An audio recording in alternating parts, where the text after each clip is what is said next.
प्यारे बच्चों, आज से भूगोल का प्रैक्टिकल शुरू हो गया है क्लास 12 के लिए। और एक बच्चे ने व्हाट्सएप पर रिक्वेस्ट किया था कि सर इसका प्रैक्टिकल का क्वेश्चन का आंसर बता दीजिएगा, क्योंकि एग्ज़ाम शुरू हो गया है। तो चूँकि अभी एग्ज़ाम चल ही रहा है तो क्वेश्चन लीक ना हो जाए, इसके लिए हम अभी करेंट का तो नहीं बना सकते हैं, लेकिन पिछले साल का हम बता सकते हैं। और उसके आधार पर आप लोग अनुमान लगा लीजिएगा कि इसी टाइप का क्वेश्चन आपका रहेगा। तो देख सकते हैं ये पिछले साल का क्वेश्चन है। फुल मार्क्स 30 है और पास मार्क्स आपका 10 नंबर का। ये क्वेश्चन आया हुआ था कि निम्न आंकड़ों से माध्य ज्ञात करें। आपको इसका माध्य ज्ञात करना है। वर्ग अंतराल दिया हुआ है 20 से 30, 30 से 40, 40 से 50 और छात्रों की संख्या यहाँ दी हुई है। आपको क्या निकालना है? माध्य। तो माध्य निकालने का यहाँ तरीका क्या है? सबसे पहले हम लोग वर्ग अंतराल को लिख लिए हैं, छात्रों की संख्या को लिख लिए हैं। इसके बाद हम इसका मध्य बिंदु निकालेंगे। मध्य बिंदु कैसे निकलता है? तो ये जो 20 है इसको L1 मानेंगे और इसको L2 मानेंगे, सेकेंड वाला को। तो L1 प्लस L2 बट्टा 2 करेंगे, मतलब दोनों को जोड़ के और 2 से भागा लगा देंगे। तो आप जोड़ दीजिए, क्या हो जाएगा? 20 और 30 को जोड़ देंगे तो कितना हो गया? 50। 50 को 2 से भागा दे देंगे तो 25। उसी तरह 30 और 40 को जोड़ के 2 से भागा दीजिएगा तो 35। 40-50 को जोड़ के आपस में जोड़ लेना है और उसको 2 से भागा लगाएंगे तो 45। तो ये आपका मिड वैल्यू निकल गया, मतलब मध्य बिंदु। इसी तरह सब निकाल लेंगे। उसके बाद जो छात्रों की संख्या यहाँ दी हुई है, छात्रों की संख्या, ये क्या है? आपका बारंबारता है, F।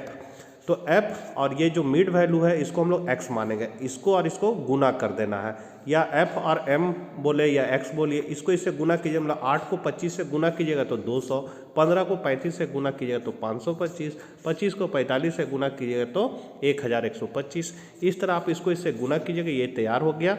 इसके बाद हम लोग माध्य का फॉर्मूला लेंगे। तो माध्य का फॉर्मूला होता है सिग्मा FX बट्टा सिग्मा F।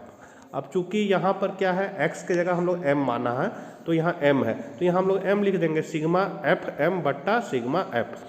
तो सिग्मा मतलब होता है जोड़ना, तो इसको टोटल को हम लोग जोड़ दिए तो कितना आया? 5010 आया। और f को भी जोड़ेंगे तो 100 आया। अब इस फॉर्मूला में बैठा दिए, सिग्मा FM बट्टा सिग्मा F। तो कितना है ये टोटल जोड़? 5010 लिख दिए, बट्टा सिग्मा F कितना है? 100। अब इसको इसमें भागा देंगे तो कितना हो जाएगा? ये 0 से ये 0 कट गया। अब 501 बट्टा 10। अब नीचे जितना 0 रहेगा उतना अंक बाद यहाँ पॉइंट लग जाएगा, तो आपका आ गया 50.1। तो ये आपका करेक्ट आंसर हो गया 50.1।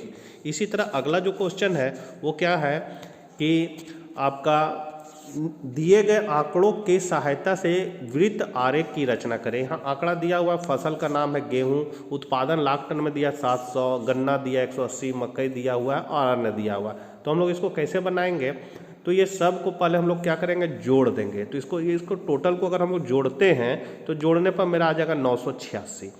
तो यहाँ पर जब हम इसका डिग्री निकालेंगे तो डिग्री निकालने का क्या है कि शुरू में मान लीजिए हमको गेहूं का निकालना है, तो गेहूं का हो जाएगा 700 बट्टा टोटल जोड़ने पर जो आया 986 गुने 360। जब इसको आप सॉल्व कीजिएगा तो आएगा 255.6 डिग्री। उसी तरह गन्ना का डिग्री निकालेंगे तो कितना हो जाएगा? 180 बट्टा 986 गुना 360, तो आ जाएगा 65.7। मकई का भी निकालेंगे तो हो जाएगा 83 बट्टा 986 गुने 360। इसको सॉल्व कीजिएगा तो 30.3 आ जाएगा। फिर 23.986 गुने 360 तो 8.3 आ जाएगा। अब उसी के आधार पर यहाँ वृत्त चार्ट को बनाना है। देखिए यहाँ वृत्त चार्ट बना हुआ है। यहाँ पर आप चांद को बैठा लिएगा। पहले तो आपको यहाँ पर बीचों बीच में परकाल को बैठाना और ऐसे करके आपको गोल से इसको गोल बना लेना। उसके बाद यहाँ पर हम ऐसे चांद बैठाएंगे और चांद से हम इसको कितना डिग्री यहाँ गया है आपका? तो 255.6 डिग्री गया। तो यहाँ हम इसको चांद से माप लेंगे कि 200 कितना है? 255.6। तो 255.6 ये पूरा जो है ये 255.6 का है। तो ये आपका गेहूं का निकल जाएगा। उसी तरह फिर है आपका गन्ना का कितना है? 65.7। तो फिर हम इसको घुमाएंगे तो यहाँ तक आया है आपका गेहूं का, तो आगे 65 यहाँ आ जाएगा। उसके बाद फिर ये आपका लिख लेगा इसका मकई का 30.3 लिख लेगा और फिर 8.3 लिख लेगा। ये 8.3 का है हरा वाला। सारा चीज़ को यहाँ इंडिकेट कर दिया कि गेहूं वाला आपका क्या है, इस तरह ये कलर का है, गन्ना का ये कलर है, मकई का ये कलर है और अन्य का ये कलर है। तो ये आपका वृत्त चार्ट बन गया। अगला जो क्वेश्चन था वो है आपका प्राथमिक आंकड़े क्या है, प्राथमिक आंकड़े एकत्रित करने की विभिन्न विधियों का वर्णन करें। तो इसका आंसर हो जाएगा प्राथमिक आंकड़े तो वे आंकड़े जिसे अनुसंधानकर्ता सर्वप्रथम स्वयं संबंधित स्थान से संग्रह करता है एवं उपयोग करता है, तो इस प्रकार के प्राप्त आंकड़े को प्राथमिक आंकड़ा कहते हैं। मतलब अगर हम घूम घूम के कोई बेरोजगारी पर या गांव में कितने पढ़े लिखे लोग हैं उसका हम लोग घूम घूम कर डाटा कलेक्ट करते हैं तो वो सब प्राथमिक आंकड़े कहलाते हैं। और यदि हम कहीं इंटरनेट से या कोई पेपर का स्रोत से अगर हम डाटा ले रहे हैं तो उसको हम लोग द्वितीयक आंकड़ा कहते हैं। तो यहाँ पर आपका जो क्वेश्चन है वो प्राथमिक आंकड़ा के बारे में पूछ रहा है। तो ये प्राथमिक आंकड़ा जान गए आप लोग क्या है कि स्वयं वो डाटा को जो स्वयं हम लोग तैयार करेंगे वही प्राथमिक आंकड़ा कहलाता है। अब इसको क्या है कि प्राथमिक आंकड़े एकत्रित करने की विभिन्न विधियाँ क्या क्या है, तो इसका विभिन्न विधि आप यहाँ देख सकते हैं। प्रत्यक्ष व्यक्तिगत अनुसंधान द्वारा हो गया, दूसरा अप्रत्यक्ष मौखिक जांच द्वारा हुआ, मतलब हम किसी से पूछ के डाटा ले सकते हैं। फिर है स्थानीय व्यक्तियों या नियुक्त संवाददाता द्वारा, प्रश्नावली व अनुसूची के माध्यम से सूचनाएं संग्रह करना, डाक पत्र द्वारा और गणक या अनुसूचियां विधि द्वारा। तो ये है। अब यहाँ पर इसका व्याख्या करना है। तो प्रथम व्यक्तिगत अनुसंधान द्वारा क्या होता है, तो इसमें है कि यह वह विधि है जिसमें एक अनुसंधानकर्ता स्वयं अनुसंधान क्षेत्र में जाकर सूचना देने वालों से प्रत्यक्ष तथा सीधा संपर्क स्थापित करता है और आंकड़े एकत्र करता है। दूसरा है अप्रत्यक्ष मौखिक जांच द्वारा। तो यह वह विधि है जिसमें किसी समस्या से संबंध रखने वाले व्यक्तियों से अप्रत्यक्ष रूप से कुछ तैयार प्रश्नों के उत्तर पूछताछ कर आंकड़े प्राप्त किए जाते हैं। बड़े एवं विस्तृत क्षेत्र के लिए यह विधि उपयुक्त है। तीसरा है स्थानीय व्यक्तियों या नियुक्त संवाददाता द्वारा। तो इस रीति के अंतर्गत अनुसंधानकर्ता द्वारा विभिन्न स्थानों पर स्थानीय व्यक्ति या संवाददाता नियुक्त कर दिए जाते हैं जो अपने ढंग से सूचनाएं एकत्र करते हैं और बाद में अनुसंधानकर्ता के पास भेज देते हैं। फिर है प्रश्नावली व अनुसूची के माध्यम से सूचनाएं संग्रह करना। इस विधि में अनुसंधानकर्ता प्रश्नावली तैयार करता है और उन्हीं प्रश्नों के माध्यम से सूचनाएं एकत्र करता है। फिर है इसी का भाग है डाक पत्र द्वारा। तो इस विधि में तैयार प्रश्नावली कुछ सूचनाएं देने वाले व्यक्तियों के पास भेज दी जाती है।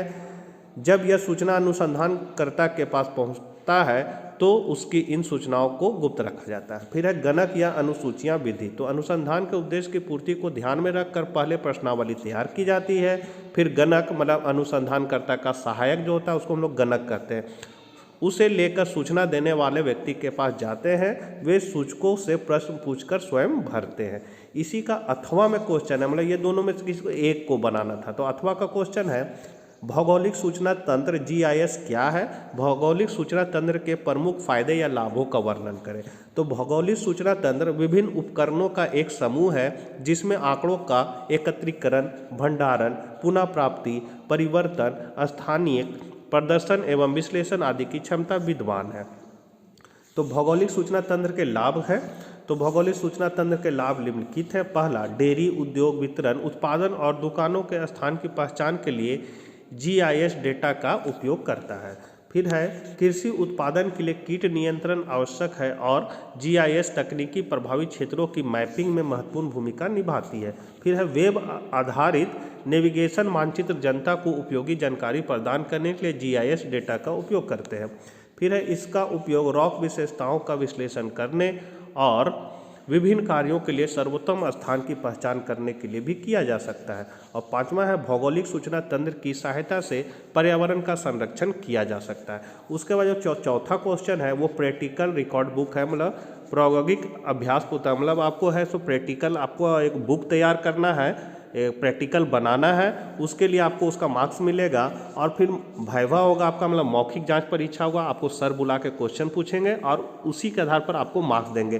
तो ये सब है। ये टोटल कितना मार्क्स का है, तो 30 मार्क्स का है। टोटल 30 मार्क्स का है। यहाँ आप देख सकते हैं, यहाँ लिखा हुआ है साफ, फुल मार्क्स 30 और आपको पास मार्क्स कितना लाना है, 10 लाना है। तो बच्चे के रिक्वेस्ट पर मैंने ये वीडियो बनाया था, आपके लिए कितना उपयोगी है वो आप समझ सकते हैं। ज़रूरतमंदों को जरूर शेयर करें और चैनल पर पहली बार है तो सब्सक्राइब करें। मिलते हैं नेक्स्ट वीडियो के साथ, तब तक आज्ञा दीजिए, बाय बाय।